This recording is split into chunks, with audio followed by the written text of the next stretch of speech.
usar la idea del concepto de lo uno, de la unidad, y ahora lo traigo a otras cosas. ¿Qué es entonces la unidad en una familia? Hay algo, entonces no es solamente el lazo sanguíneo, hay algo sutil por encima. ¿Qué es la unidad en el ser humano?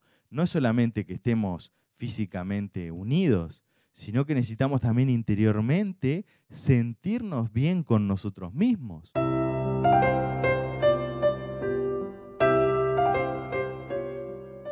Buenas noches, bienvenidos. Ya tenemos una muy buena introducción que nos hizo Guzmán sobre este personaje, quizás uno de los más misteriosos personajes que dio la historia de la ciencia y la filosofía en conjunto. Y me atrevo a decir que está en el top 5 de personajes históricos, por lo menos para mí, eso es una cosa personal, pero porque realmente hizo un gran legado a la historia de la humanidad. Y la idea de esta pequeña charla filosófica, como dice el título, es aproximarnos a algunas de las ideas que él nos legó y cómo eso ha hecho pequeños cambios o grandes cambios en la historia de la filosofía. Sin más, vamos a comenzar un poquito con quién fue este gran personaje Pitágoras. Me encontré esta imagen en internet y me pareció muy simpática, de la madre de Pitágoras. Cuando era niño parece que ya hacía esas cosas. Creo que es muy simpática. ¿Quién fue este gran personaje? Algo nos mencionó Guzmán, de que fue un gran matemático. Y de hecho, quizás si hacemos una encuesta a nivel mundial, lo que más va a aparecer si a uno le dicen Pitágoras va a ser el famoso teorema, que lamentablemente después se descubrió que él lo aprendió, no es estrictamente él no lo desarrolló, lo inventó, sino que era mucho más antiguo. Hay un papiro, el papiro de Rind en Egipto, que lo atestigua.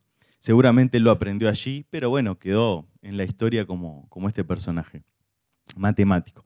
Pero no solo fue matemático, y esto es lo que tenemos que empezar a rescatar, porque los antiguos filósofos de la época clásica, y digo de la época clásica porque la época moderna cambió esto un poco, por eso nosotros tratamos en esta escuela de filosofía de volver al concepto de la escuela de filosofía que vamos a ir desarrollando a lo largo de la charla. Eran mucho más que solo una cosa. Hoy día lo llaman los polímatas, ¿no? Porque hacen muchas cosas. Y realmente fue así, pero no solo hicieron muchas cosas como quien tiene muchos hobbies, sino que además entraron en profundidad en cada uno de estos aspectos de la vida. Pitágoras fue matemático, fue músico, desarrolló, después lo vamos a ir viendo a lo largo de la charla, parte de lo que es nuestra teoría musical moderna, aunque después Bach la va a mejorar o la va a ir corrigiendo, pero el concepto de la escala musical empieza, los primeros niveles empiezan en Pitágoras. También fue gobernante. No fue un gran gobernante de una super ciudad, ni mucho menos, pero fue un gobernante de la propia institución que él fundó, que fue la Escuela Filosófica de Pitágoras, que algunos llaman el Museo, y además instauró y desarrolló leyes para los diferentes gobiernos donde la escuela se desarrollaba y otros lugares, tal como habían hecho muchos filósofos y algunos de sus maestros. También fue médico. Dicen muchos que Pitágoras lograba ayudar a curar a las personas. No solo con técnicas, digamos, de medicina más bien moderna, sino también a través de la armonía musical. Y en esto realmente se adelantó muchos siglos a la actual concepción de la música como también terapia, ¿no? La musicoterapia. Bueno, él en principio ya empezó a sentar las bases de esto. Y vamos a ver por qué está vinculado esto con la naturaleza.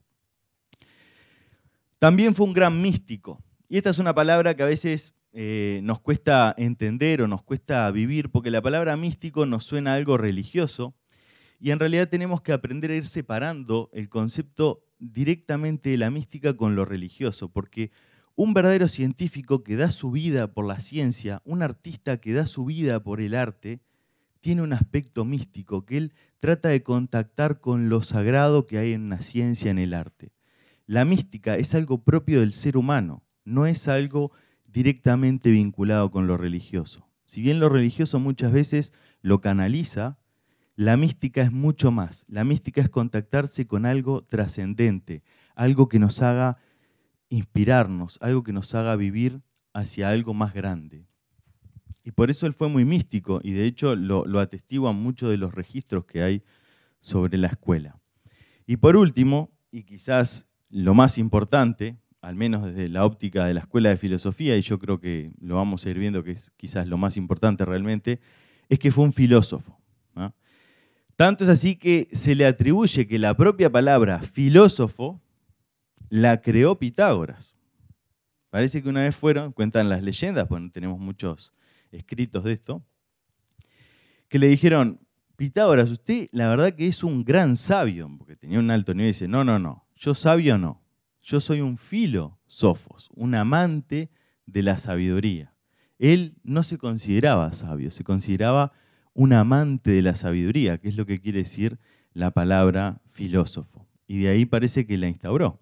Y otra palabra que vamos a ver que también parece que desarrolló Pitágoras fue la palabra cosmos, orden. Cuando estaba hablando de qué era la naturaleza, él dijo: la naturaleza es un cosmos, es un orden. ¿No? Ya con haber aportado a la humanidad esas dos palabras ya tenemos mucho, ¿no? ¿Y por qué armonía en la naturaleza? Porque el subtítulo de esta charla es Pitágoras, armonía en la naturaleza. Y acá les puse algunas reflexiones. La armonía visible, y esto es lo que vamos a desarrollar a lo largo de la charla, proviene de una armonía invisible. ¿Y qué es armonía invisible? Es la de los números y las matemáticas que subyacen o están por encima de todo lo que vemos. Y esto lo vamos a ver en largo en la charla. Y también porque a través de conocer y aplicar esa armonía en la naturaleza, esa armonía que vemos, es que nosotros mismos podemos armonizarlos. Este era el principio esencial que Pitágoras usaba para entender la música como una armonía que nos permitía, de alguna manera, vibrar y sintonizar con algo más bello y que nos hiciera bien y nos diera salud. Con estos dos puntos, yo creo que tenemos la esencia de la charla, pero no la vamos a terminar ahora porque si no se van a enojar si fue tan corta. No va a ser muy larga, pero tenemos toda esta agenda para ir viendo. Vamos a ver Pitágoras, vida y obra, contexto histórico, que es muy importante para todos los personajes y su historia. También vamos a hablar del número como principio, como el arjé que llamaban algunos, del cosmos. Pitágoras y su escuela de filosofía, un tema muy importante para entender el legado. Y después las matemáticas pitagóricas, el famoso quadrivium. No sé si alguno escuchó hablar del quadrivium. Bueno, hoy sí escucharán. El legado pitagórico, las implicancias filosóficas, porque esta, al ser una charla filosófica, implica también que filosofemos un rato. Si no, es simplemente un monólogo. Y por último, veremos algunos de sus famosos versos de oro. Arrancamos. Vida. Bueno, tenemos muchos autores que empezaron a hablar de la vida de Pitágoras, pero uno de los problemas que tenemos es que la primer biografía que se escribe de Pitágoras se escribe 600 años casi después de su nacimiento. O sea, realmente los datos son difíciles. Fíjense que si todavía nos cuesta entender qué pasó con el 121 que cruzó la Rambla y pasó hace unos meses, 600 años es inconstruible la historia, ¿no? Pero esto nos atestigua la importancia que tuvo Pitágoras como pensador y como filósofo para todo el mundo antiguo, ya que 600 años después aún quedaba viva su recuerdo y quedaba viva su historia y su vida. De ahí es que muchos pensadores empiezan a escribirlo. Tenemos hay varias biografías, ¿no? Ahora no voy a dar datos específicos, pero tenemos a Focio de Constantinopla, es la más tardía, Jámblico, Porfirio, todos son de línea filosófica que se inspiran en este gran sabio, en este gran filósofos, para tratar de reconstruir qué fue esa maravillosa vida y maravillosa escuela pitagórica. ¿Qué más sabemos? Sabemos sí que fue discípulo de Tales de Mileto, que si alguno se acuerda, es uno de los primeros filósofos que marca, por lo menos en los libros de filosofía del liceo. Dice, Tales del Mileto, el primer filósofo. A su vez fue uno de los 7 grandes sabios de Grecia. ¿Ah? Tema muy interesante. También fue discípulo de Anaximandro de Mileto, que también formó parte de la escuela que se desarrolló en Mileto, bajo Tales, y de Ferécides de Siros. Estos son los 3 más importantes que van a influir en la formación pitagórica, o de Pitágoras. Uno de los puntos importantes acá es que parece ser que cuando Tales de Mileto estaba instruyendo a Pitágoras, en un momento dijo, Tata Pitágoras, yo ya está, me pasaste, ya no puedo enseñarte más. Siguiente nivel, lo que hacían la mayoría de los presocráticos, ahora tenés que ir a hacer la maestría, digamos, a Egipto. Y ahí parece que viaja a Egipto y está varios años instruyéndose con muchos de los sabios y grandes sacerdotes que quedaban en Egipto. Esto era algo común y ahora vamos a ver de los pensadores presocráticos con respecto a Egipto. Su vida, obviamente, como nos cuesta reconstruirla, sí nos quedaron muchas anécdotas, historias y quizás algunos mitos y leyendas. Todas las vidas hablan de que, todas las biografías, perdón, hablan de que su vida fue una gran peregrinación por todos los grandes centros de saber del mundo antiguo. Estuvo en Egipto, estuvo con los sacerdotes geómetras fenicios en el Monte Carmelo, llegó a ir a la India, estuvo con los babilonios aprendiendo astronomía. De alguna manera, las biografías nos muestran que en Pitágoras se encuentra una suerte de compendio o resumen de toda la antigua sabiduría que estaba o había estado en los antiguos centros de saber del mundo, sea el mundo persa, sea el mundo hindú, el mundo egipcio o los propios fenicios. Y en cada uno de ellos él aprendió un toque, un matiz que permitió su desarrollo en la escuela. ¿Qué más tenemos? Bueno, como les decía, es el filósofo sabio más renombrado en la antigüedad. En la propia antigüedad, o sea, no hay alguien que se nombre más entre los propios antiguos que el gran Pitágoras. Platón habla de Pitágoras y habla mucho. De hecho, un filósofo moderno, Giovanni Reale, que ha escrito varios libros, menciona a Platón como Platón el pitagórico, porque en realidad hay muchas cosas que él aprendió de uno de esos posteriores discípulos de Pitágoras, que fue Arquitas de Tarento, cuando estuvo ahí. Y probablemente aprendió un poco de qué iba eso de hacer una escuela de filosofía, porque siguió más o menos los mismos lineamientos.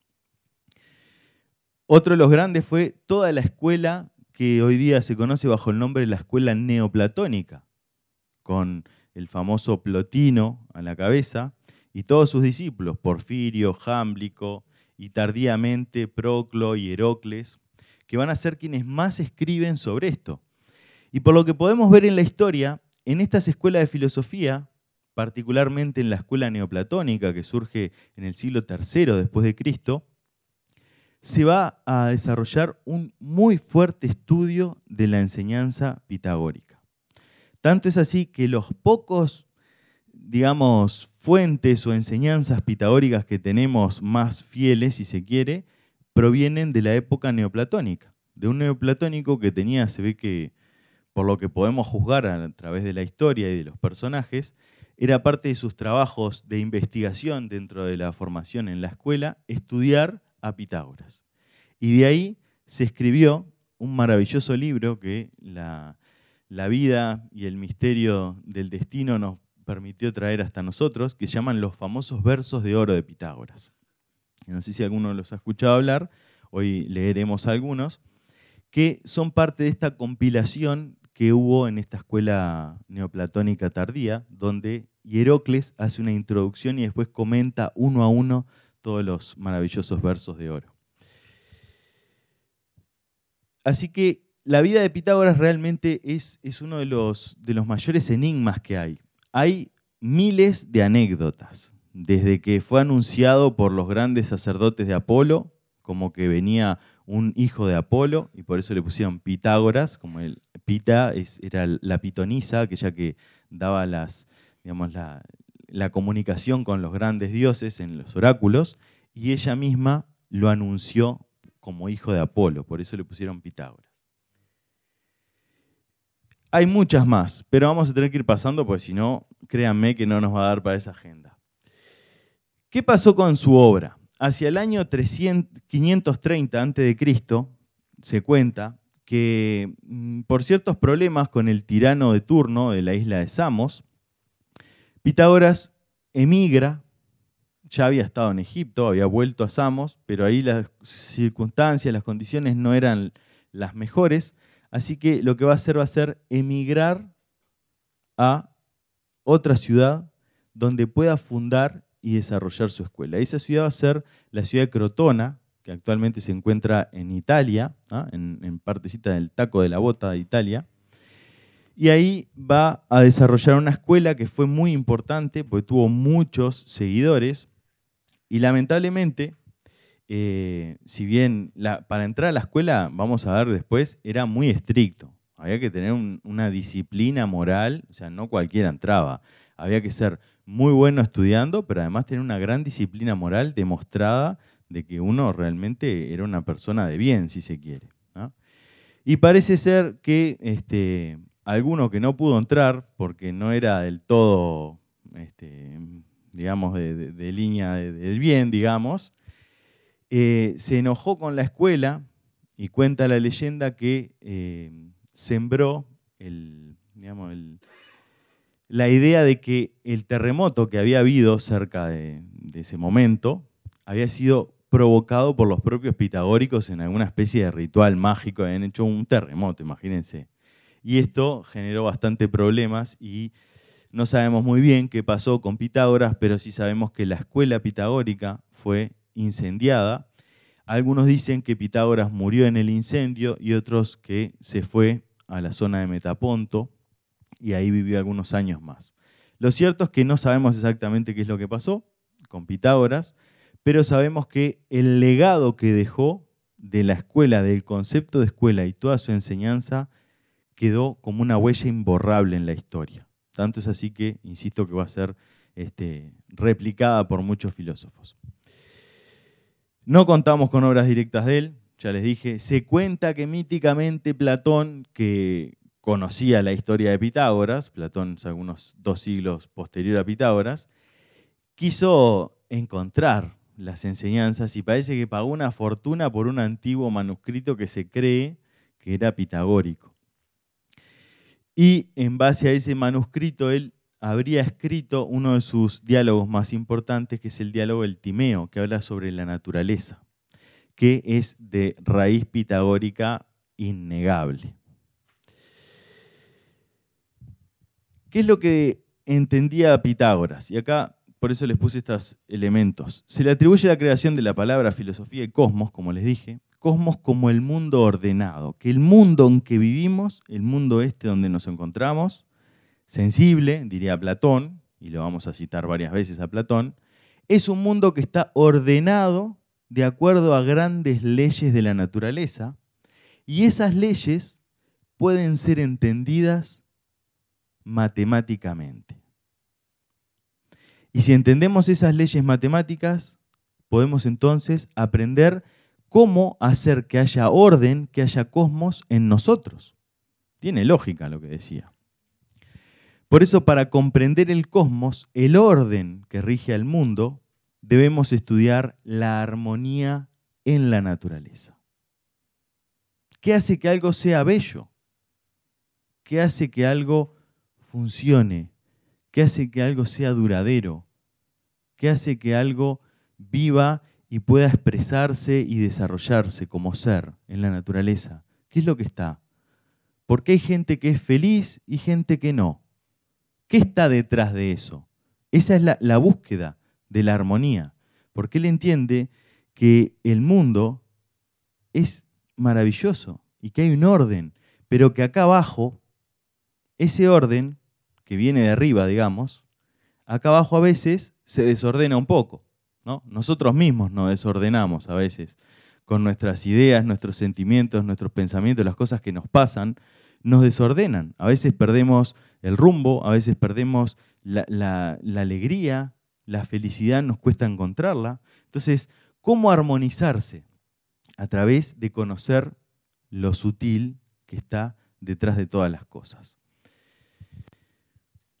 Y eso iba a ser regido por los números, que como vamos a ver, refieren no a números concretos o a ecuaciones matemáticas modernas, ni ecuaciones diferenciales, ni integrales, ni nada de eso, sino al concepto de número y cómo están todas las cosas. Y por eso vamos a hacer un repasito rápido de los números, cómo se ven en la naturaleza. Porque él entendía que los números no son simplemente una cosa para contar o para sumar o para ir a la verdulería, sino que los números representan proporciones, representan ritmos. Fíjense, nosotros ahora estamos hablando y nuestro corazón late a un determinado ritmo. Eso es un número. Y fíjense, una cosa mágica que dirían los pitagóricos tiene que ver con el conocer la armonía de la naturaleza. Nuestro corazón, cuando nosotros tenemos que hacer una necesidad extra de energía, porque tenemos que correr, tenemos que saltar, tenemos que hacer algo, ¿qué es lo que hace el corazón? Acelera su ritmo. El ritmo no es algo estático, es algo dinámico, que acelera el ritmo para cumplir las necesidades del cuerpo. Entonces él dice, claro, eso es una representación de que en la vida a veces hay que acelerar nuestros ritmos de acción, o a veces hay que enlentecernos, porque si nos pasamos de ritmo, el corazón no aguanta. Lo mismo en la respiración. Conocer los números, la respiración, los ritmos que hay detrás de las cosas, es empezar a conocer cómo la vida se expresa. Fíjense lo que decimos, ¿eh? La vida se expresa en números de ritmo. Los ciclos son números. El ciclo del agua, el ciclo del carbono, el ciclo de lo que quieran, son números. Representan tiempo, espacio, proporción. ¿Qué decimos de una persona? Cuando vemos a una persona decimos, ¡ay, qué bella que es! Hay cierta proporción, simetría, números. Entonces él dijo, estos son todos números. Entonces conozcamos los números y vemos qué podemos hacer con ellos. Contexto histórico de la escuela pitagórica de Pitágoras y sus maestros, sus amigos. Ahí puse algunos de los personajes más importantes de la historia de la filosofía. A nivel de los presocráticos tenemos a Pitágoras en el centro, Tales de Mileto, Empédocles, tenemos también a Anaxímenes y por el otro lado tenemos a Heráclito. Dos personajes, o todos ellos personajes muy importantes para la historia de la filosofía, son los primeros presocráticos. ¿Y qué vienen a hacer estos presocráticos? ¿Qué función tenían en la historia? Estamos ante un nuevo momento en la historia, en el siglo VII y VI antes de Cristo. ¿Qué es ese nuevo momento histórico en la historia? Es lo que a veces, si uno recuerda del liceo, se conoce como el pasaje del mito al logos. Me pareció el pasaje del mito al logos. ¡Qué término! ¿No? Mito al logos. ¿Qué quiere decir eso? ¿No? Porque es el pasaje de la parte de entender el mundo desde un punto de vista mitológico, con divinidades que crean el mundo, que hacen las cosas, ahora a verlo de una nueva manera, un poco más evolucionada, más propia de nuestro tiempo, dirían allá, ¿no? Que es con el logos. Logos es una palabra muy compleja en griego, pero en este caso se interpreta como razón. O sea, ahora vamos a empezar a usar la razón y no seguir jugando con eso de los mitos y los dioses y esas cosas. Bueno, en realidad vamos a ver que yo cambié la palabra pasaje y le puse puente. Vamos a ver después por qué. Entonces estos presocráticos, ¿qué es lo que hacen? Y por eso les digo que la mayoría tenían esto de irse de viaje a hacer su maestría, su doctorado en Egipto, en Creta, en Babilonia. Y todos ellos, que insisto que la mayoría tienen por lo menos un viaje a Egipto, cuando vuelven y forman escuelas o algunos discípulos, empiezan a hablar de que el origen del mundo ya no eran solo Zeus y los dioses y demás, sino existe un principio. ¿De dónde surge el mundo? Todos empiezan a hablar de dónde surge. Y acá, si uno recuerda la historia de la filosofía, lo que suele pasar es que los oponen, como si se pelearan entre ellos. Dice, Tales de Mileto dijo que el mundo surge del agua. Anaxímenes, uno de sus discípulos, dijo que surge del aire. Heráclito dice que surge del fuego, entonces como que se peleaban. Estrictamente no, y esto los invito a que vayan a las fuentes y leamos los fragmentos que nos quedan, porque nos queda muy poco de ellos, y en realidad, cuando uno lee las fuentes, lo que encuentra es que ellos lo que hacen es decir, el principio del mundo, el origen del universo, es una suerte de momento como acuoso, donde está todo indiferenciado, y de ahí surgen los primeros elementos de la vida. Y como la vida interpenetra todo. Y ahí Tales usa el agua como modelo para explicar algo que lo trasciende. Fíjense que nosotros, cuando hablamos del origen del universo, actualmente en nuestra ciencia, decimos, bueno, hay un punto de singularidad, se llama, ese antes del Big Bang, ¿no? Es un punto donde estaba todo y no había nada, no existía el tiempo. Tampoco es que describimos mucha cosa de manera numérica y científica, o sea, es una especie, porque es muy difícil eso, porque no tenemos idea, tenemos lo que más o menos vino después y usamos el lenguaje para tratar de describir con algunas palabras lo que intuitivamente cada uno pueda entender por ese momento, donde no había nada, era como todas las aguas, diría Tales, o un viento, un aire donde no hay nada sutil, y de ahí surge todo, dijo Anaxímenes. Con una imagen muy bonita para mí, dice, ¿por qué el aire? Porque el aire es la causa invisible del movimiento. Uno ve las hojas moverse y dice, ¿cuál es la causa? Claro, nosotros sabemos el viento y ni nos preguntamos mucho, pero estamos viendo, hay una causa invisible que no vemos que da lugar al movimiento. Y el movimiento para los griegos era un tema muy complejo, porque no era solo moverse de un lado al otro, sino era el cambio. El movimiento es cuando vamos avanzando en edad. El movimiento es cuando crecemos porque vamos aprendiendo cosas. Y hay un movimiento, pasamos de un estado de conciencia a otro. Entonces, Anaxímenes decía, el principio de todo es que hay un movimiento, hay algo invisible que da lugar al origen del universo. Heráclito usó la imagen del fuego y dijo, ¿cuál es el origen? Es como una cosa ígnea, es tan sutil que no la podemos tocar, es como el fuego, vieron que el fuego uno no lo puede tocar. Si nos acercamos se quema, pero no lo podemos agarrar. ¿Qué es el fuego? Si es una reacción química, que tiene que haber oxígeno, un comburente, sí. Pero ¿qué es exactamente? No lo podemos ver, no lo podemos tocar. Lo podemos ver, pero no lo podemos tocar. Está ahí, es tan sutil. Por eso Heráclito dice, es como un fuego que enciende todo y que está dentro de las cosas. Acá seguía mucha tradición de la forma hindú de entenderlo. Había un antiguo dios en la India, Agni, que era el dios del fuego, y que decía que él estaba en todas las cosas, pero que dadas las condiciones él surgía, ¿no? Porque en realidad el fuego está como dentro de las cosas y cuando hay calor suficiente, cuando hay un combustible y cuando hay oxígeno, se da la reacción en cadena que da lugar al fuego. O sea, el fuego está como adentro de algo. Ven que están usando un lenguaje simbólico, filosófico. Ya no son solo los mitos, las ideas, sino ahora es usar eso, un lenguaje simbólico filosófico. Y este es el concepto del principio, o sea, de dónde surge el mundo. Pitágoras pasó, no diría a otro nivel, pero pasó a otra forma de explicar que es el mundo surge del número, porque la armonía que está en las cosas es número. Y del número como idea, surge el mundo. De la unidad. Esto después lo va a tomar Plotino. ¿Qué es la unidad? No uno, un controlcito remoto. No. La unidad. El concepto de unidad. reflexionar sobre esto es reflexionar sobre la idea que representa el número. La unidad es lo que le da a algo su ser, va a decir Plotino.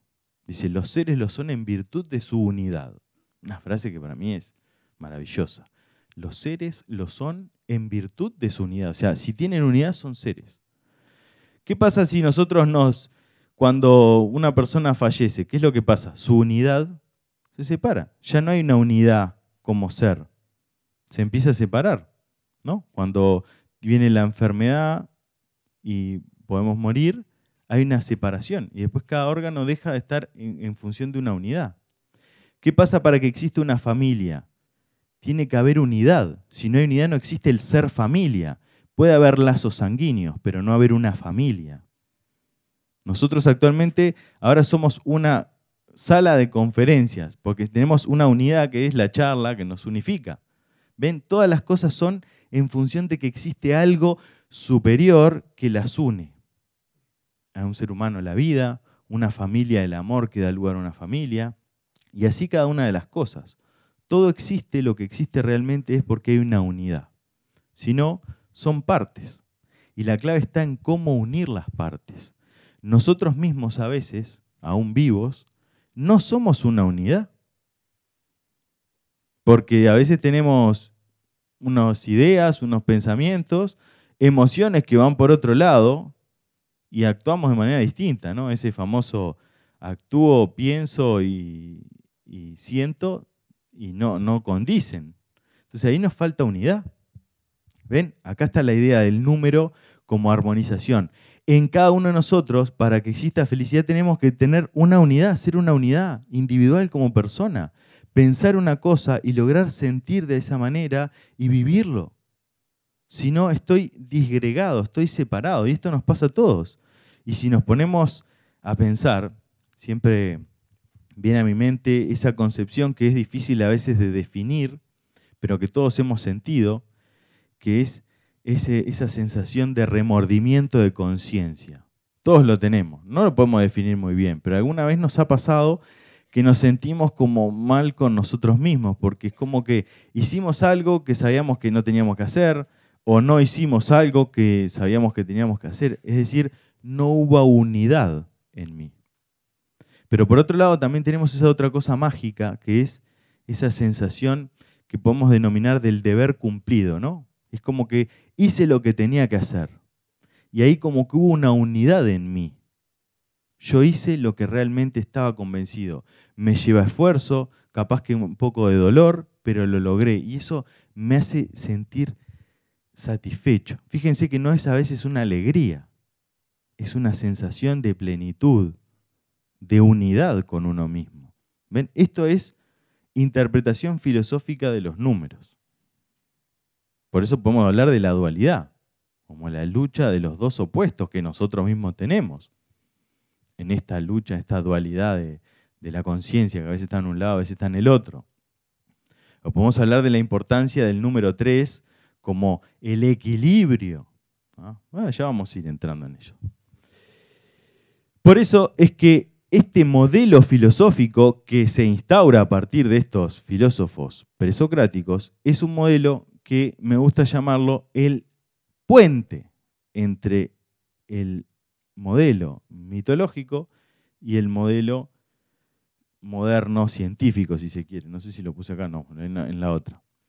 ¿Por qué es un puente? Porque la filosofía no deja y se olvida del mito y lo ve como una cosa antigua y primitiva. No.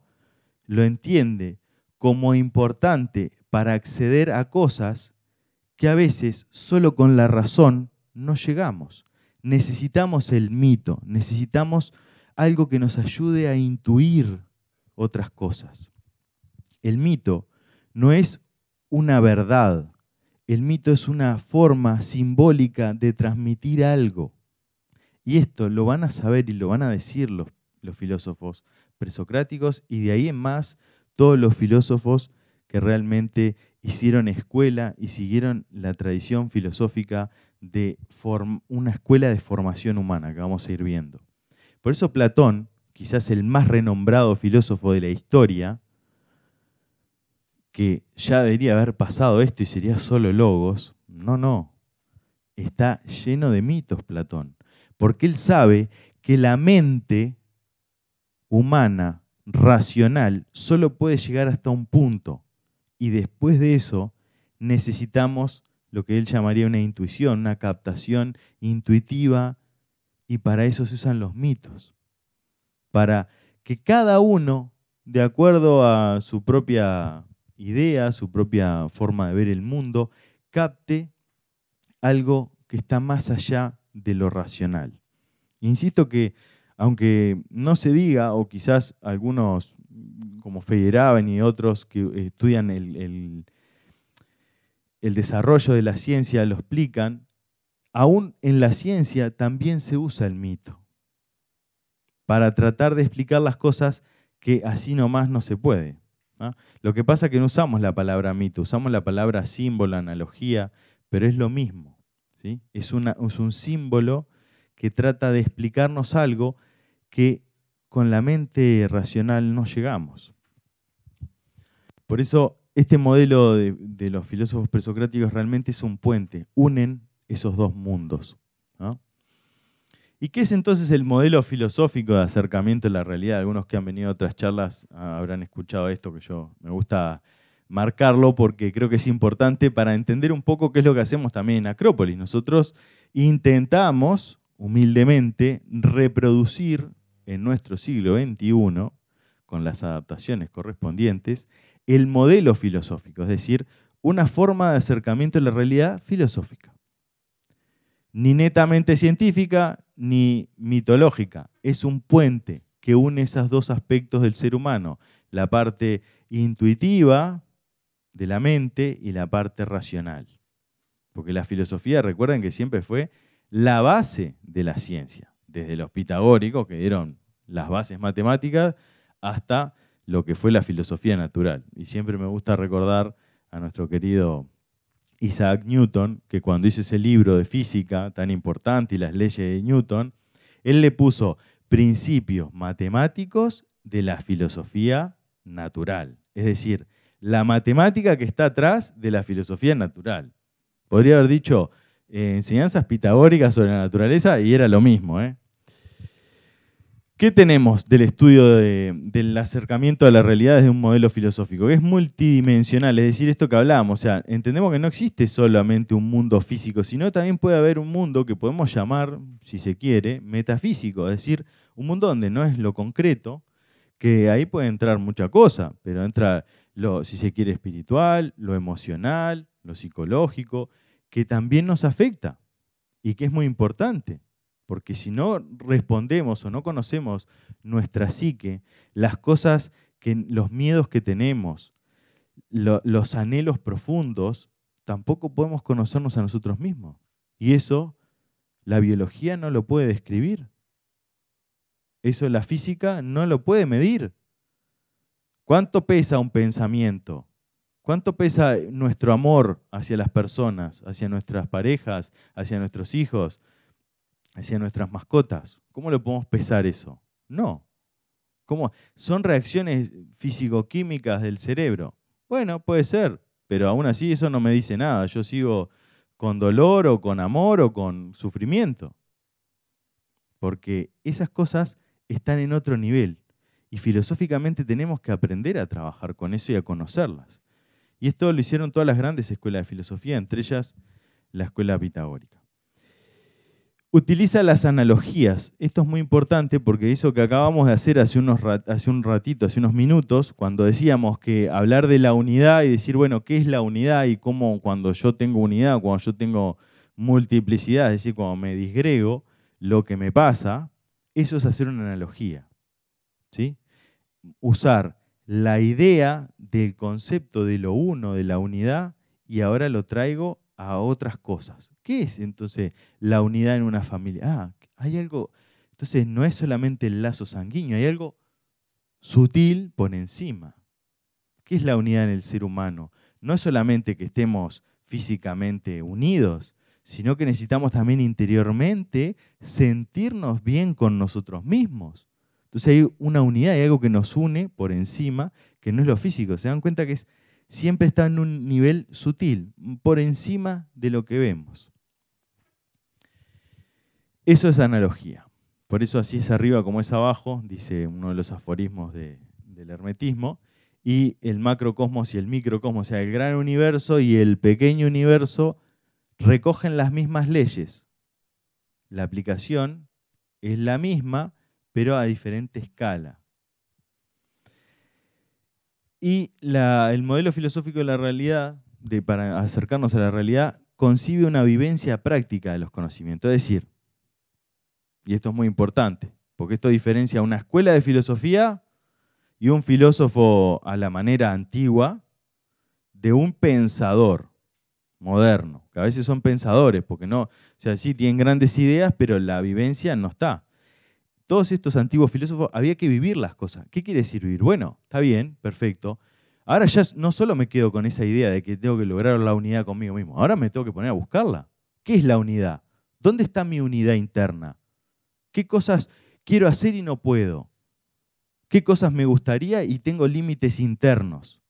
Hay una gran frase que yo la tengo en el escritorio en la oficina que dice, de un filósofo estoico, dice, jamás seré un obstáculo para mí mismo.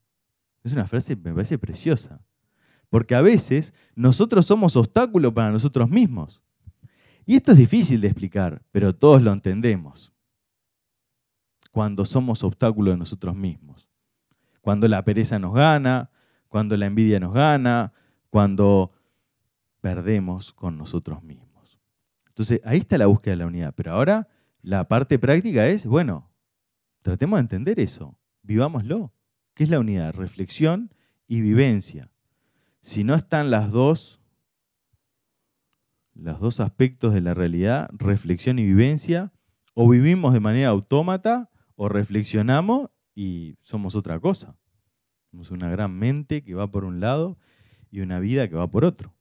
Eso es lo que en la antigüedad, conforme uno va viendo lo que entendían por escuela de filosofía, se referían. Porque una escuela para esto, para entender y para vivir. Solo para entender no sirve. Y vivir sin entender es seguir sin saber qué estoy haciendo. Y por eso les pongo que equivale a la experimentación. Pues está bien, bueno, muy bien, me parece interesante esa idea de la unidad. Vamos a ponerla en práctica. Vamos a tratar de entender por qué yo tengo, la pruebo, a ver si funciona. Pues la filosofía también hay que probarla. Probamos tantas cosas a ver si nos funciona, si funciona bien la cafetera, si funciona bien, ¿por qué no probamos las ideas?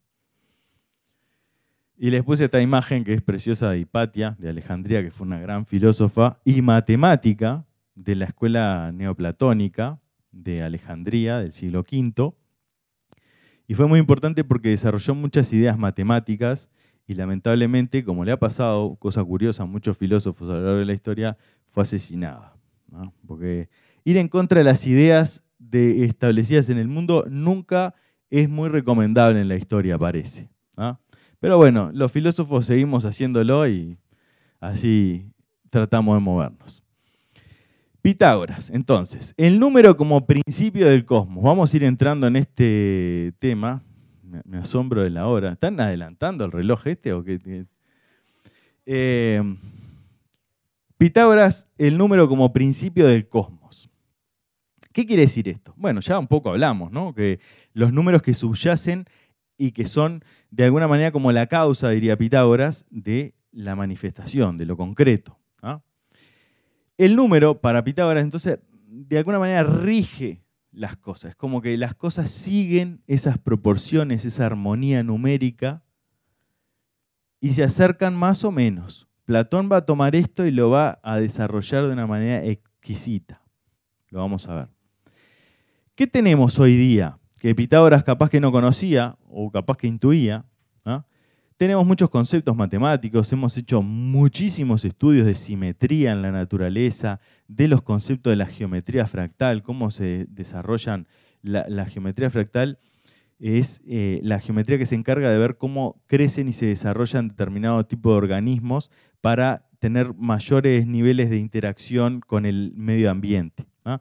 Geometría fractal es cuando vemos las cosas que parecen en chiquito, parece lo mismo que en grande, digamos, ¿no? Esto tiene una estructura más o menos fractal, ahora vamos a ver alguna cosa. No voy a entrar mucho en detalle de esto porque, por dos razones. Una por tiempo y otra porque en nuestro canal de YouTube, después de cosas le preguntan a Sergio, que él sabe los nombres, las charlas y todo eso, tenemos varias charlas sobre la inteligencia en la naturaleza, en este aspecto, y se habla mucho sobre patrones matemáticos, la simetría en la naturaleza, los fractales, y hay un gran desarrollo de eso. Tenemos algunas entrevistas de radio y charlas que tenemos en nuestro canal de YouTube, así que esto para cuando quede grabado lo pueden buscar acá, ¿no? ¿Cómo es que se pone acá? ¿Dónde va? Acá. Esto le hago un guiño a Sergio.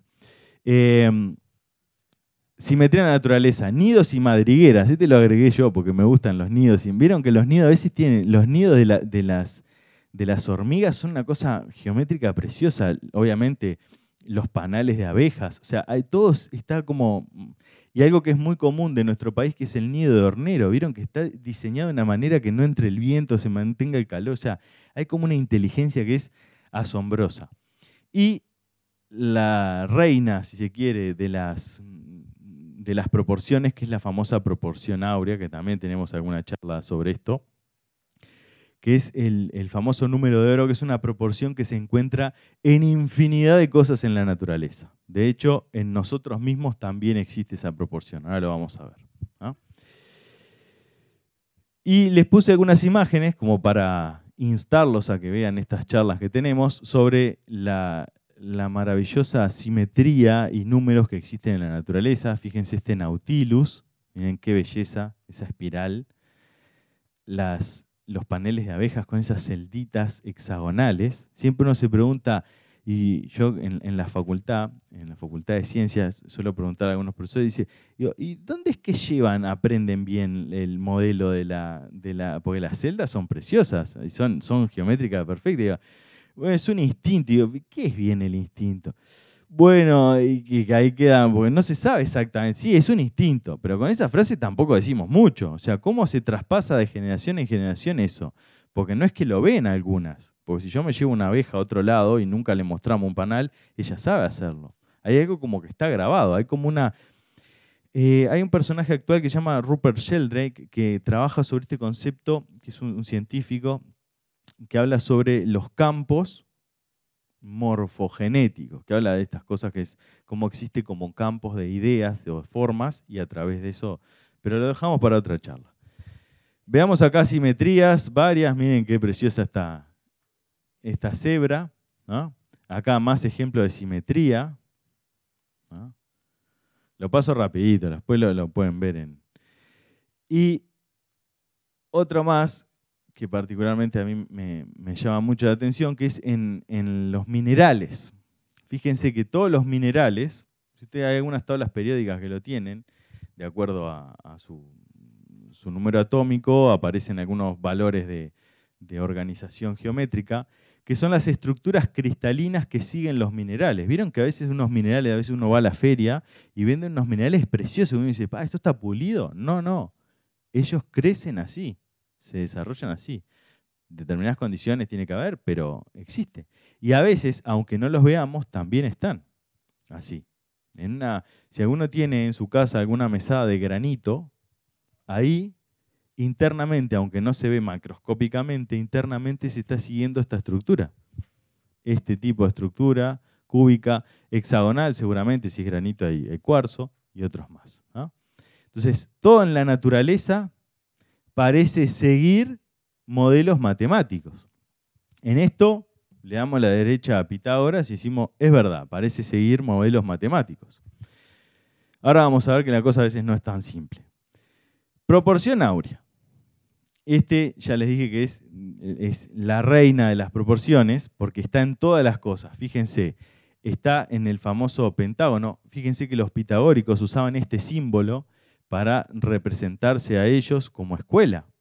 Ellos le llamaban la pentalfa. ¿Saben por qué? ¿Vieron la letra A? La letra A es alfa en griego. ¿Ah? Es así, ¿no? Una A, tendría que dibujar ahí, pero más o menos se entiende, ¿no? Entonces, acá hay una A, acá hay otra A, acá, por eso 5 penta-alfas. Por eso se llamaba pentalfa, ¿no?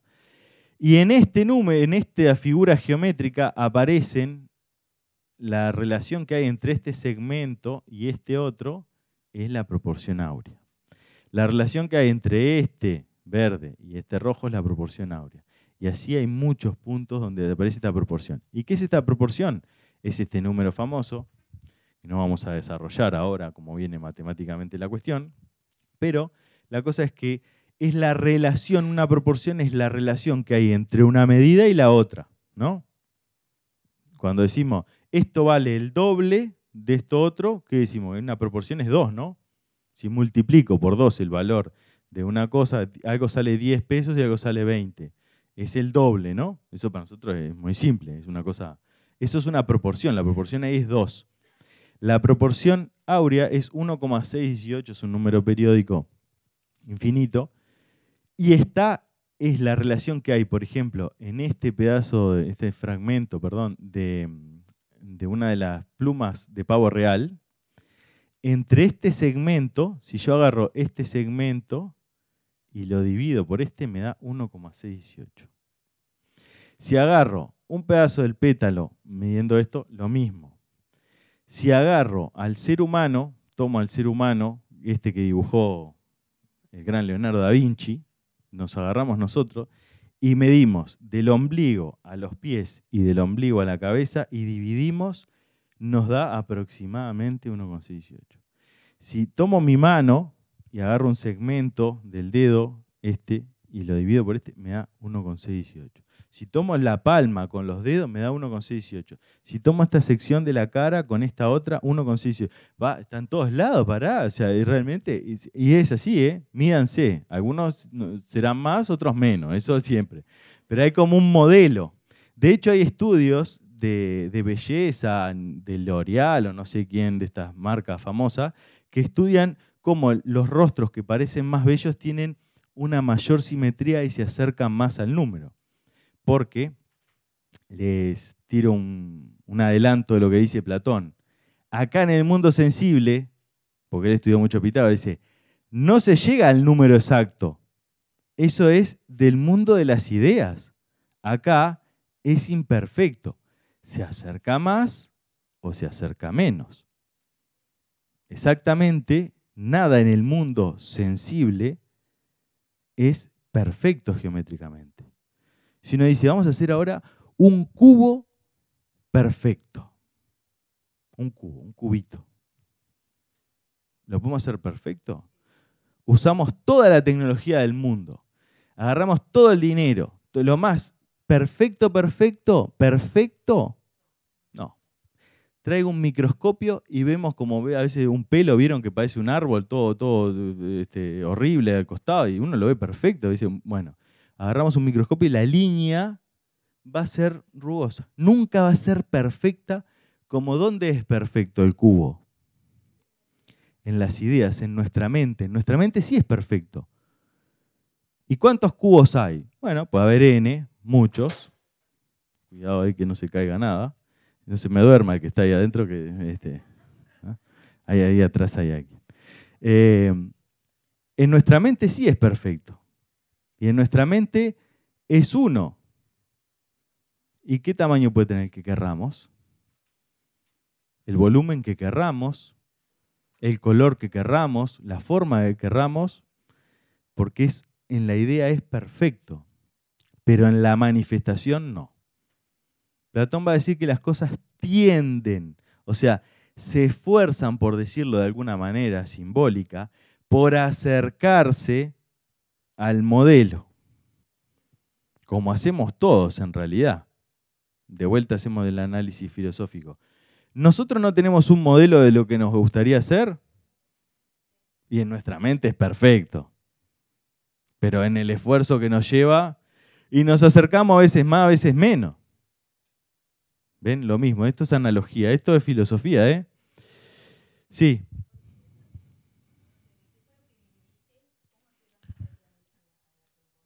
Divido.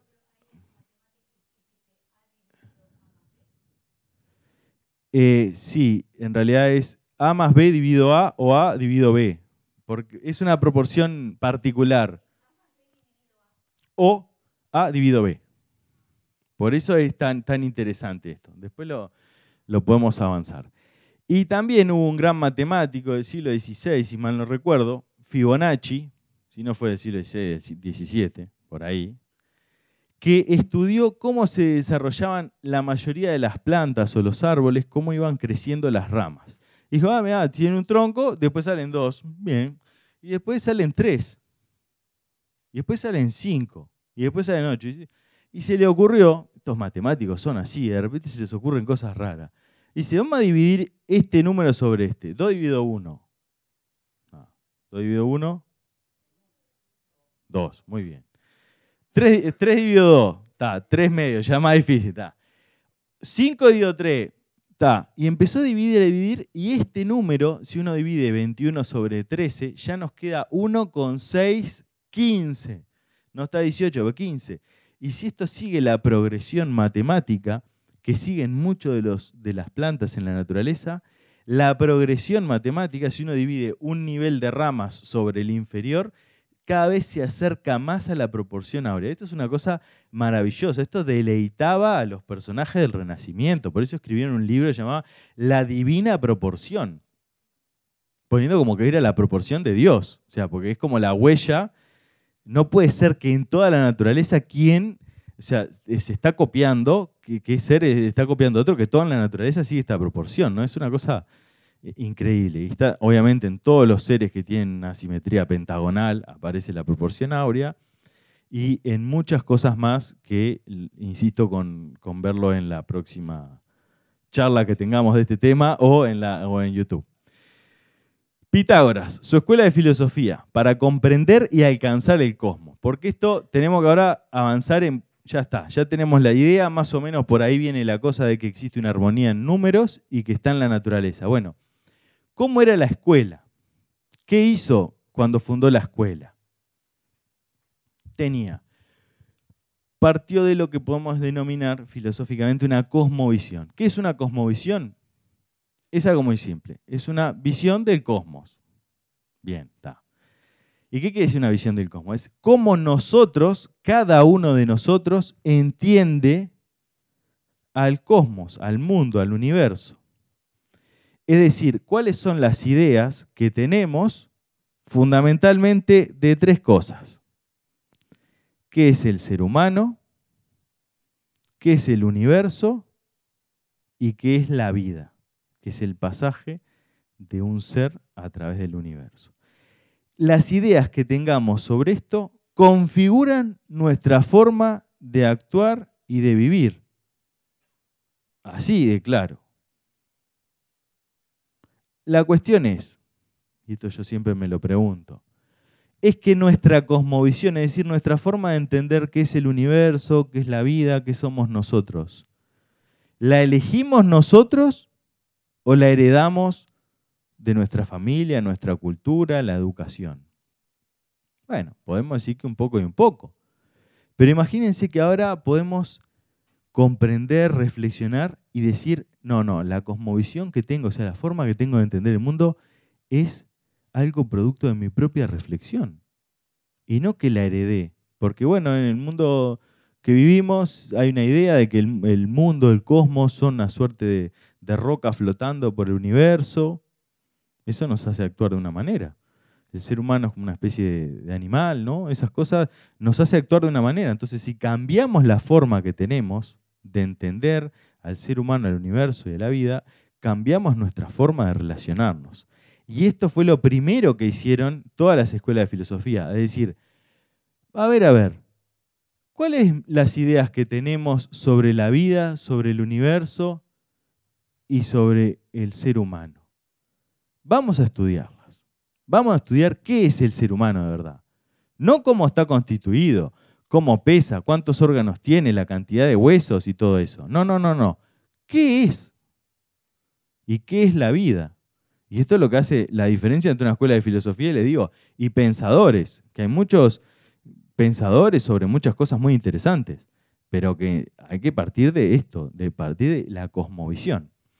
Y en esto, Pitágoras genera una nueva cosmovisión, una forma distinta de ver el mundo, que, créanme, va a llegar casi que hasta nuestro tiempo, ya está disuelta esa forma de ver el mundo, si se quiere, pero se puede reconstruir. Y fue una gran discusión en toda la Edad Media. Después vamos a ver. Después, sí, en algún momento. Había distintos niveles de formación en la escuela. Uno entraba y tenía diferentes grados de formación. Al principio entraba solo como oyente, después iba aprendiendo, y los más altos grados eran los llamados matemáticos. Ahí viene la palabra matemáticos también, que eran aquellos que conocían en profundidad las leyes y vivían en comunidad, cosa muy interesante. La formación principal en cuanto a las ideas, lo que va a dar, si se quiere, los fundamentos de la cosmovisión, va a ser el estudio del quadrivium. El quadrivium era cómo entendían ellos las matemáticas. Ahora lo vamos a desarrollar. Y todo esto fue una gran inspiración para las futuras escuelas, tanto la platónica como la neoplatónica, que por el nombre siguió a Platón. ¿Qué decía Platón? Y esto tenemos, pues ya les dije que no tenemos muchos textos de Pitágoras, más bien no tenemos ninguno y si con suerte los versos de oro.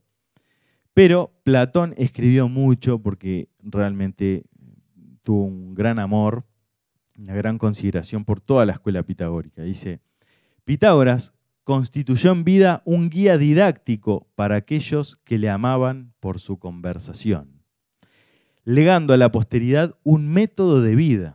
Esto es muy importante, ¿eh? La escuela era un método de vida, una forma de entender el mundo y de vivir, dejando discípulos que aún hoy parecen distinguirse entre los demás hombres por un género de vida que llamamos pitagórico. Y acá dice hombres, pero la escuela pitagórica es algo que hay que sacarse el sombrero con la historia de la filosofía y las escuelas de filosofía.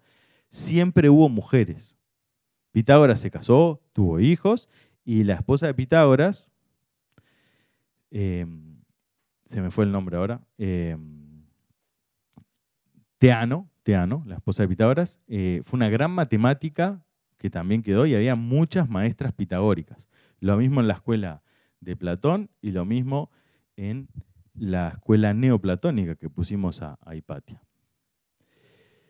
¿Cómo vivir la armonía?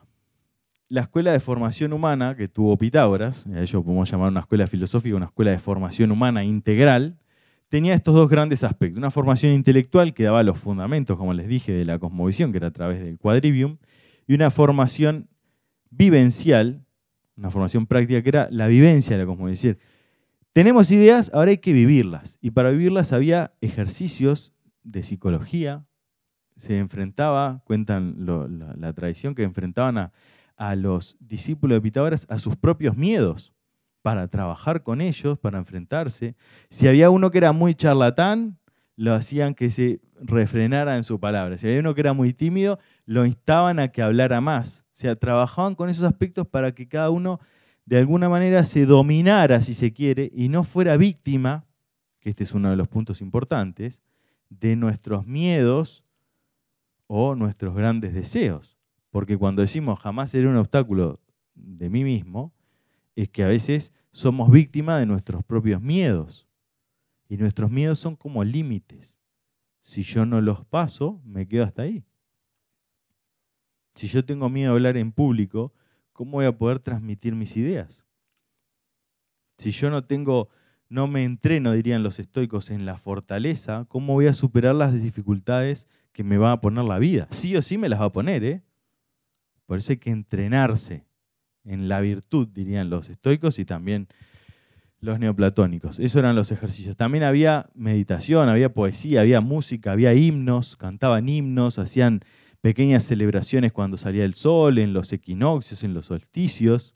De eso nos quedan muchas cosas. Vamos entonces al quadrivium. Rapidito. La matemática, Jámblico fue un filósofo neoplatónico del siglo IV, muy importante, que le encantaban los pitagóricos, uno lee, le encantaban y juntó todo lo que había ahí. Y en uno de sus libros, Teología de la Aritmética, dice, la matemática de los pitagóricos no es la matemática que comúnmente se practica. Es decir, no es sumar, restar, multiplicar, dividir o algo más. Esta última, o sea, la que se practica, es en efecto sobre todo técnica y no tiende a lo bello y al bien.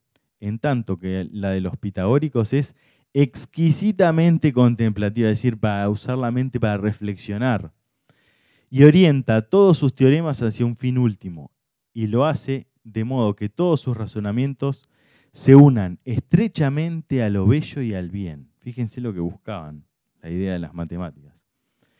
Y se sirve de razonamientos que son capaces de elevarse hacia el ser. Esto que acabamos de hablar sobre lo que nos pasa, las dificultades, la armonización interna, todo eso, es empezar a elevarnos hacia el ser, hacia lo que somos. Por eso estas reflexiones son importantes. Esto es hacer filosofía. No es repetir lo que dijeron, es usar estas ideas para nosotros mismos trabajarlas y sacar conclusiones. Para repetir, tenemos tantas cosas hoy día, grabadores, todo tipo de cosas, hasta la inteligencia artificial que le ponemos y ella nos repite cosas también. ¿Cómo entendían las matemáticas entonces? Y dividían, por eso era quadrivium. Quadrivium quiere decir 4, en 4 grandes áreas.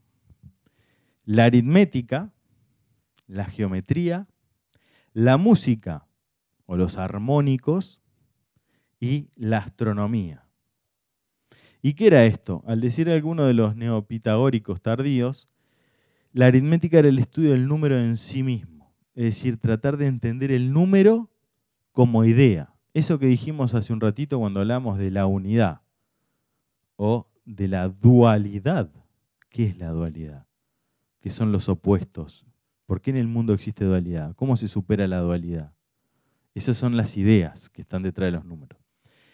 La música o los armónicos no solo era tocar la guitarra, que no existía en aquel tiempo, era la cítara o lo que inventó Pitágoras, el monocordio, que con una cuerda hacía bastante. Era estudiar los ritmos de la naturaleza, es decir, la música, el número en el tiempo. El número cómo se expresa en el tiempo, que es la música es el número en el tiempo. Yo no sé mucho de música, pero podemos llamar a alguno de los que están por ahí que tocaron, Sabrina, y que nos hable del número en el tiempo, que son silencios, tiempo, bueno. La geometría es el estudio del número en el espacio, o sea, cómo el número se expresa en el espacio. Y esto es a través de estudiar las proporciones y las relaciones que hay entre los seres. ¿Por qué algunos tienen un tamaño, otros otro? ¿Qué relación hay entre los volúmenes de las personas? Todo ese tipo de cosas, ¿no? Y mucho más.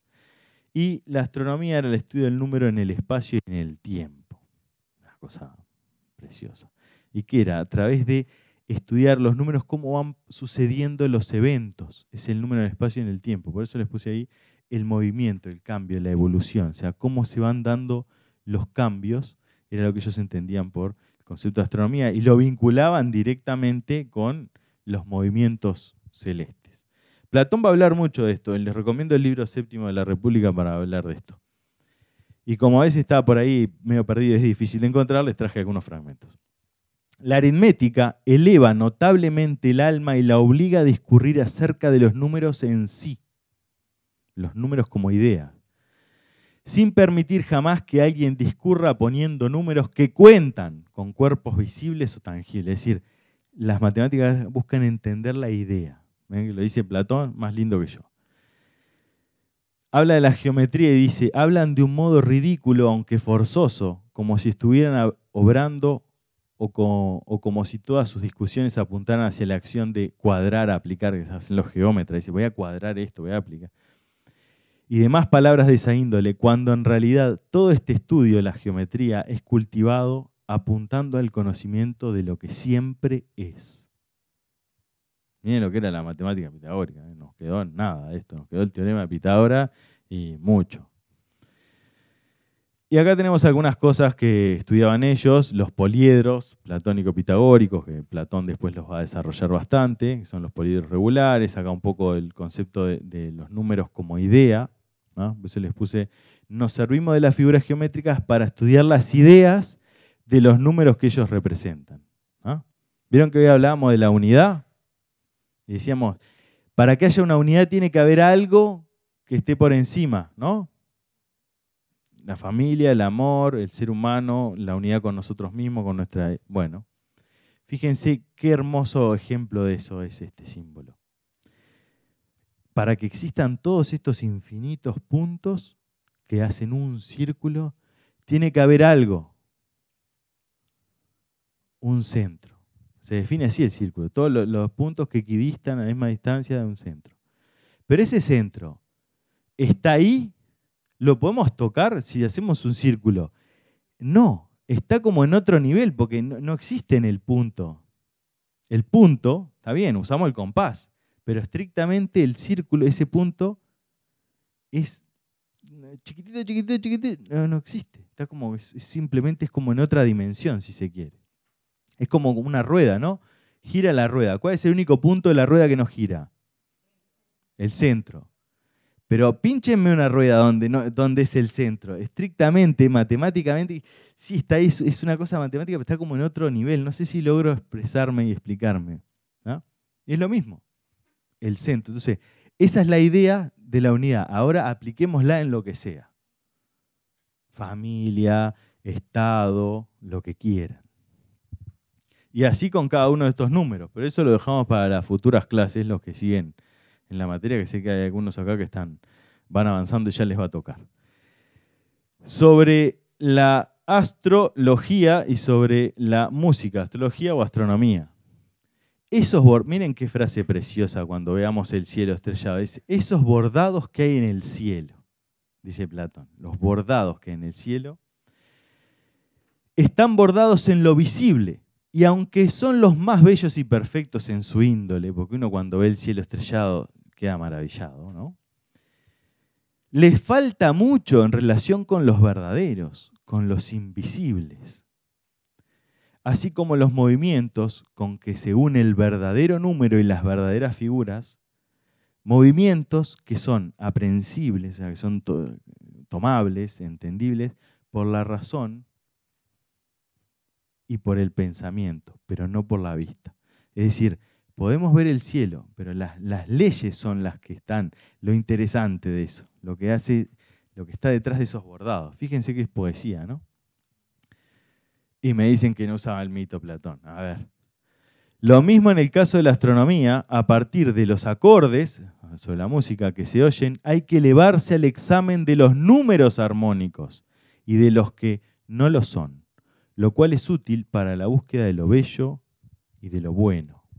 Y esto lo entendemos, y ahora, insisto, con la musicoterapia se trabaja mucho esto, pero sabemos muy bien cómo por resonancia, dependiendo de lo que estemos escuchando, en nosotros vibramos, si se quiere, de una manera o de otra, emocionalmente.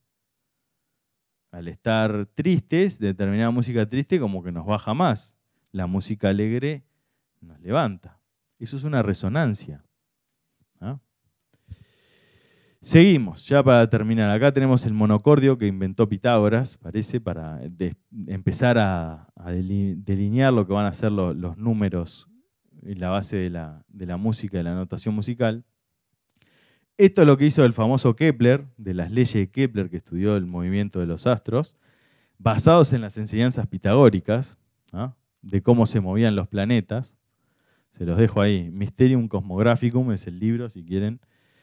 Y esta otra cita de Jámblico, que ya les dije que era muy importante, dice: así, la primera etapa de su sistema de educación fue la música, canciones y ritmos de los cuales llegaban para sanar los temperamentos y las pasiones humanas. O sea, sabía hacer música para sanar.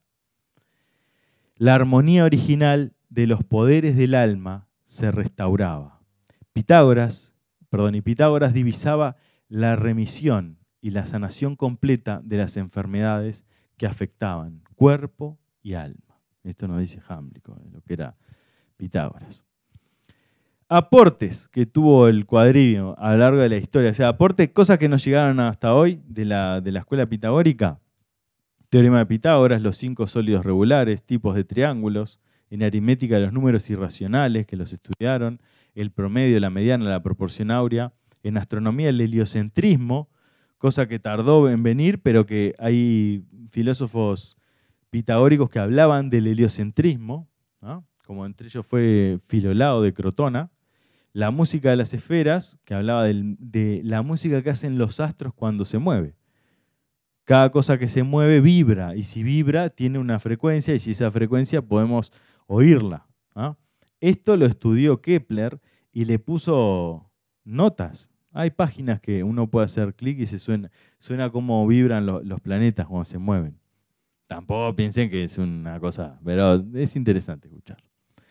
La escala musical en la música armónica y la creación de himnos, que tenemos algunos himnos que al parecer tienen origen pitagórico, aunque no fue en Pitágoras. El legado, para finalizar. Modelos de educación que van a llegar a pasar a la Edad Media hasta nosotros. Esto el quadrivium, fíjense, aritmética, geometría, música o armónicos y astronomía. Ciencias. En la Edad Media tomaron esto, que los neoplatónicos lo mantuvieron en el tiempo, y con esto se empezó a hablar, si alguno escuchó alguna vez, de las artes liberales, que era el trivium y el quadrivium. El quadrivium eran estas 4 ciencias y el trivium era la retórica, la gramática y la dialéctica o lógica. Y eso, que fue la base del estudio en la Edad Media, dividirla entre las ciencias y estas artes, llegó hasta nuestro tiempo como la elección. ¿Vos sos más de ciencia o de letras? ¿Ah? O sea, fíjense que todo se remonta a la época pitagórica. Aportes matemáticos, musicales, ya los hablamos. Aportes filosóficos por esta nueva cosmovisión y la influencia en estas grandes escuelas platónica y neoplatónica.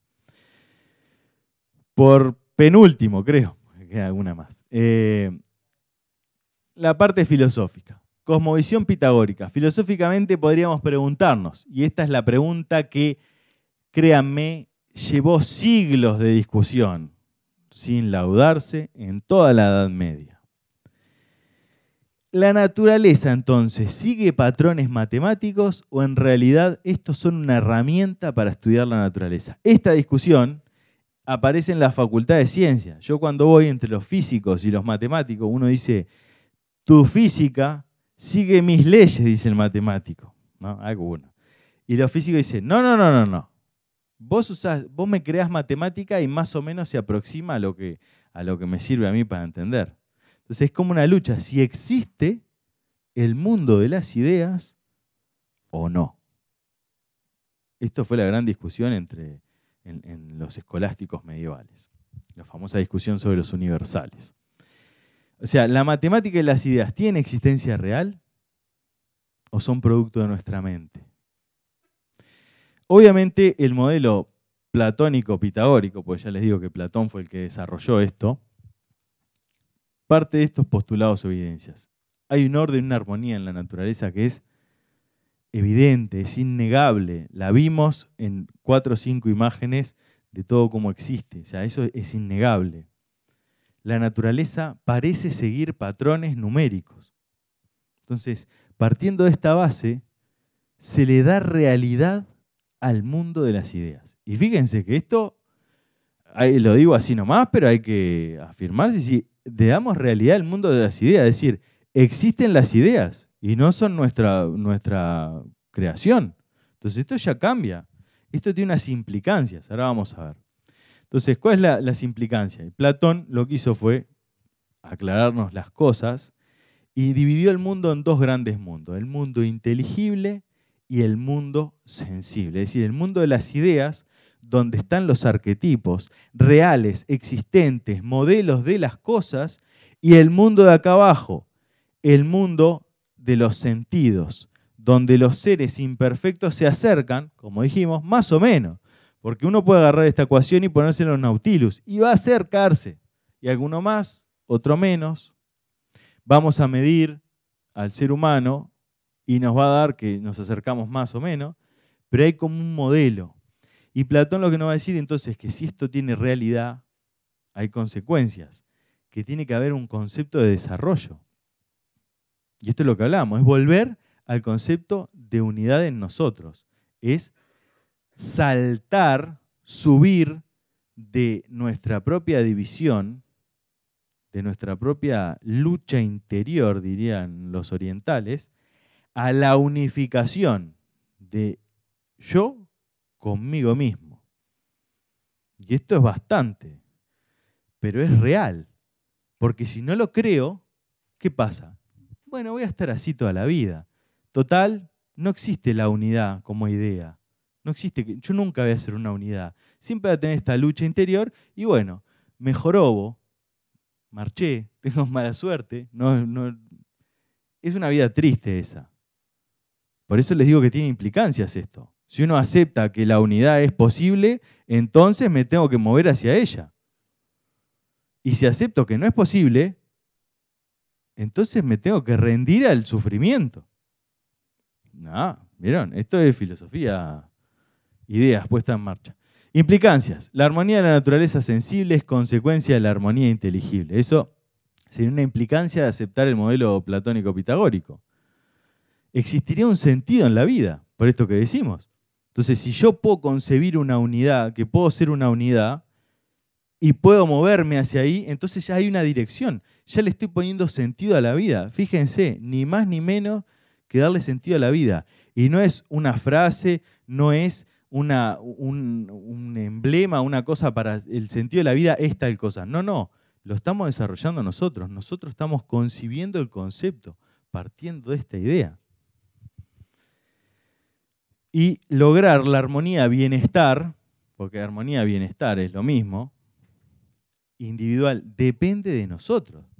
Esto también es algo importante. Miren que me paro acá y hago estas pausas retóricas para que veamos que estas cosas que estamos hablando parecen así simples, pero, o sea, si existe una idea de que puedo ser una unidad y además de que hay un camino, hay un esfuerzo que tengo que hacer, depende de mí. Es decir, ahora yo soy un poco más dueño de mi destino. No estoy librado a las circunstancias de la vida que me hagan sufrir o no, sino que ahora depende de mí que logre esa unidad interna, que logre ese bienestar. Esto es algo bastante importante, ¿eh? Lograr concebir estas cosas. Esto forma parte de las implicancias, por eso les digo, con eso ya termino, del modelo platónico pitagórico, es decir, de concebir una armonía. La armonía en la naturaleza, si la entendemos como esos patrones matemáticos, que eso es simplemente una idea, si entendemos que existe una armonía y que están todas las cosas, en nosotros está el poder acercarnos a eso. Y la verdadera armonía no depende de otras personas, no depende de las circunstancias, no depende del momento histórico, depende en grado muy alto de mí mismo, de cuánto yo puedo comprender, también quiere la unidad con la vida, de cuánto puedo comprender yo mismo esa armonía y cómo yo me esfuerzo para lograrla. Esto realmente es una llave mágica que a mí siempre me impactó. Ya hace muchos años que estoy en Acrópolis, ya hace más de 20. Cuando me lo dijeron por primera vez, que decía, bueno, está, acá ideas, está, filosofía, pero depende de vos, ¿eh? Acá no hay nada más que uno mismo. Podés aprender mucho, podés aprender poco, pero lo que cada uno logre individualmente depende pura y exclusivamente de uno. Los grandes filósofos pueden esforzarse a hacer maravillas por escribir con poesía como lo hacía Platón, pero si uno eso no lo vive y no lo aplica, no hay posibilidad de transformación real, individual. Y todo queda en lindas palabras y en ideas. Pero me voy a mi casa y tengo los mismos problemas, las mismas dificultades, el mismo sufrimiento de siempre. Entonces ahí está el cambio. Por eso esto es una concepción de la filosofía como una forma de vida. No ideas sobre la vida, sí, también, pero una forma de vida, una forma de vivir. Por último, tenía para leerles algunos fragmentos, pero van a quedar para la próxima, me parece, para la versión 2, que creo que me dijeron que iba a haber, no sé. Si no, ya la tratamos de poner ahí. Quedo a vuestras preguntas y por último, para cerrar todo después de las preguntas, si hay, les leo la introducción solo de los versos de oro, que ya valen mucho. ¿Ah? No sé si tienen alguna pregunta. Sí. Bien.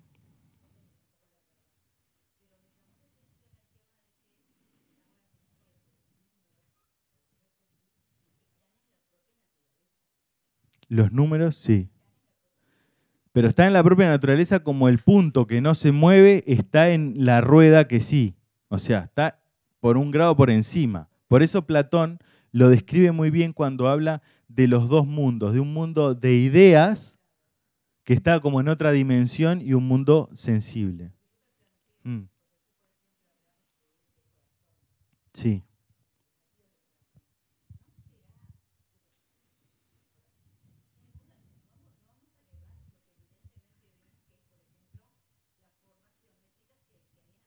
sí, sí.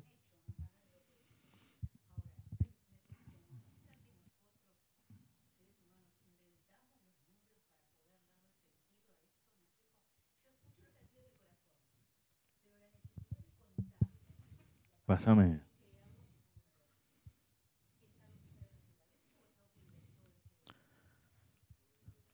¿Estás acá? A ver, esto sí va. Estamos acá en la duda. Bueno, no va para atrás. Estamos en la duda de, ¿existen los números o no existen? Es la duda. Por eso, y ya les digo que no vamos a dirimir en 15 minutos o en una hora y media una discusión que duró siglos en la Edad Media. Pero déjame que te haga una cosa. Sí, claro. ¿Por qué? ¿Qué es el número? Porque vos me decís un número, pero la vibración, el tiempo existe, ¿no? Y los latidos, olvídate del número. El tiempo, en el tiempo, no importa si le pones un número o otro, o una figura que se represente una cifra.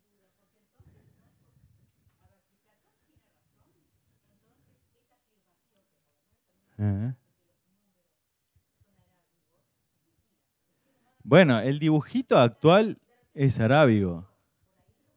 Por eso les digo que acá esta discusión es muy importante, porque ha cambiado el mundo, ¿eh? Y si nos quedamos del lado de Aristóteles, por eso acá tenemos una división. Ah, con razón, estaba apagado por eso. Acá tenemos una división. Aristóteles es este y Platón es este. Miren hacia dónde señala Platón. Hacia arriba. Hacia dónde señala Aristóteles, hacia abajo. Sabía lo que hacía Rafael cuando pintó esto. ¿Ah? ¿Qué quiere decir eso? O le damos existencia real al mundo de las ideas, porque, insisto, el número no importa, uno puede contar o no contar, pero el ritmo existe. Y que hay una periodicidad existe. Que en la naturaleza existe en eso. Ahí está. Entonces, la cuestión es si uno concibe que tiene realidad ese mundo o no. Ahí está la clave. Después podremos discutir, y ya te digo que fue una gran discusión en la Edad Media, si es o no. Las evidencias que tenemos, por eso les puse, las evidencias de los postulados son todos estos. Ahora, si cada uno elige, para mí no o para mí sí. Cada decisión tiene una consecuencia. Por eso les dije las implicancias. Y ahí está el juego filosófico. Profundizar sobre elegir nosotros qué es lo que queremos pensar. Y no me importa que ahora elijan. No, ahora no vamos a salir, no va a haber para votar, ¿eh? Podríamos hacer eso la próxima. Puede ser divertido, a ver qué sale. Sino que cada uno se quede con la pregunta. Porque lo que valen no son las respuestas, son las preguntas. Las respuestas uno mismo las debe buscar. Pero hacernos la pregunta es lo más importante. Porque si nos dieran las respuestas tampoco avanzaríamos. Entonces, tu gran pregunta está ahí y me encanta que estés buscándole porque es muy difícil.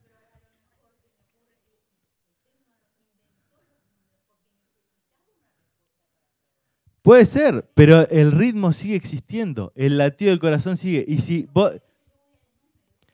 pero olvídate por eso te digo, olvídate del número como el dibujo. Pensá en lo que eso es, la vibración existe y el ritmo en la vibración existe. Después, los números pueden ser otra cosa, pero la vibración existe y el número por eso está más allá. Mm.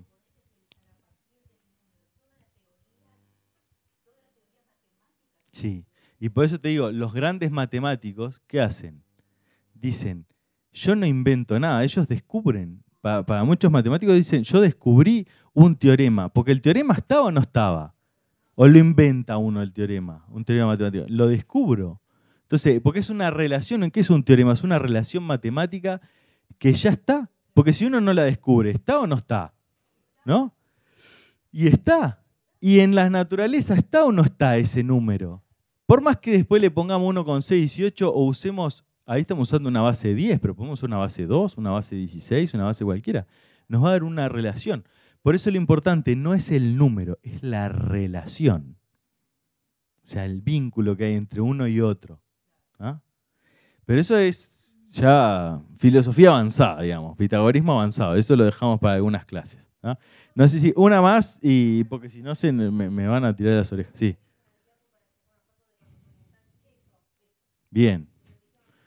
¿Se puede sacar foto o no? Esto hay que. Sí, se puede, dice allá. Ahí está, bueno, ahí está, eso. Ahí está. Sí, sí se pueden. Si dicen lo de relaciones públicas que se puede, yo no digo nada, ya está. Esto está todo vendido. Bueno, les agradezco a ustedes y por último, para cerrar nomás, les leo este fragmentito muy cortito. Esperá que voy a pedir ayuda para que se queden con esto. No, el micrófono yo me lo tengo, no te preocupes. Ya estoy más o menos acostumbrado. Hierocles fue un neoplatónico del siglo V, fue condiscípulo de Hipatia, no estuvo en el tiempo que ella fue lamentablemente asesinada, pero trabajó con ella y hizo este maravilloso texto que realmente tenemos, que son los versos de oro de Pitágoras, que hablan no de matemáticas, hablan de la vida. Por eso los invito a buscarlo por internet, que deben estar, y si no, algún chat GPT o algo seguro que él más o menos se los va a completar. Y Hierocles entonces escribió como trabajo que tenía que hacer, digamos, como de deberes en la escuela, una reflexión sobre esto. Entonces hizo una introducción. Y la introducción a los versos de oro dice lo siguiente. El objeto de la filosofía es purificar la vida humana y encaminarla hacia su meta. La purifica liberándola del confuso desorden del mundo y de las pasiones del cuerpo mortal, conduciéndola a la purísima felicidad de que es merecedora. Eso es la filosofía, para Hierocles. Nada que ver, esto. Si me hubieran leído esto en el liceo, me hubiera ido para la parte de filosofía, seguro. Para obtener por vía natural este resultado, no hay nada tan particularmente eficaz que el conocimiento y la virtud. O sea, necesitamos esas dos cosas. La virtud, por cuanto suprime los excesos de las pasiones, y el conocimiento, porque lleva a conocer la meta. Por consiguiente, en consideración a esta ciencia, la filosofía, capaz de volvernos puros y perfectos, es preciso contar con algunas reglas brevemente formuladas, semejantes a aforismos, es decir, a enseñanzas, dictados por la experiencia de vida, con objeto de llegar ordenada y metódicamente al feliz término de una existencia bienaventurada, es decir, a la vida. Y entre todas las reglas que tienden a conducirnos hacia el conocimiento integral, colocamos en primer lugar, y no sin fundamento, los preceptos pitagóricos llamados los versos de oro. Así que ahí vienen todos los versos de oro, que eso queda para la próxima. Muchas gracias, ha sido un placer. Hola, no te olvides de suscribirte a nuestro canal de YouTube y compartir este video para que más personas puedan disfrutar de estos conocimientos. Y si te interesan estos temas, no dejes de buscar la sede de Nueva Acrópolis más cercana a ti, en donde desarrollamos el curso de Filosofía Práctica, un programa exclusivo que existe desde 1957 en más de 50 países, hecho 100% por voluntarios que aman la filosofía y desean compartirla con todos. Las clases tienen mucho diálogo, reflexiones y ejercicios para aplicar a la vida cotidiana.